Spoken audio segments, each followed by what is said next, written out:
Okay, Alec Ross, hello. Hello.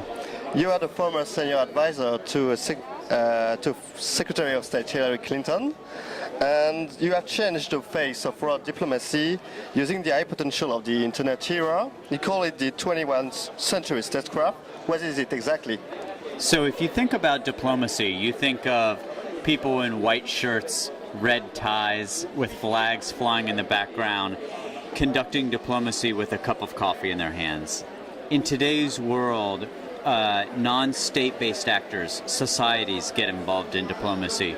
So it's my job to help modernize and innovate in diplomacy so that we can take diplomacy just being men talking to other men in their pinstripe suits. But WikiLeaks and the Edward Snowden case have shown that the 2.0, this 2.20 diplomacy is not the only prerogative of states. How do you observe this evolution? So I think that one of the things that both WikiLeaks and Edward Snowden demonstrate is that with all of this data, with all of this information that's out there, it's very hard to contain it. The information wants to be free, whether states want it to be free or not. And so part of what this also shows is that the internet itself is not inherently good or bad.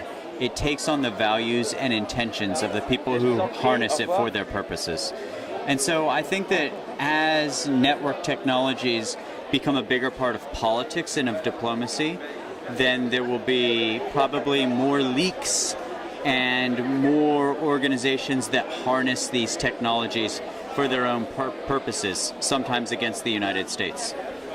In a world increasingly characterized by the aversion for risk, how do you foster investments and entrepreneurship?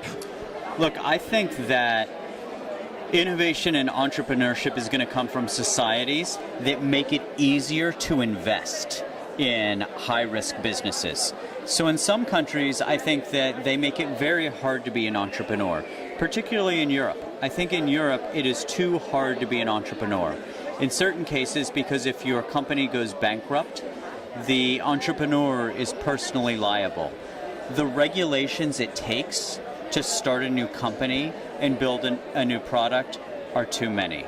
If a company goes bankrupt, it takes years and years and years to get through the judicial process. The problem is that if other countries do not take such a heavy regulatory hand, then venture capitalists will put their money into those countries, and they'll avoid the countries that have so much regulation and have so much bankruptcy proceedings. So I think it's very risky for Europe. You cannot regulate or litigate your way to job growth. You have to innovate. Alec Ross, thank you very much. Thank you.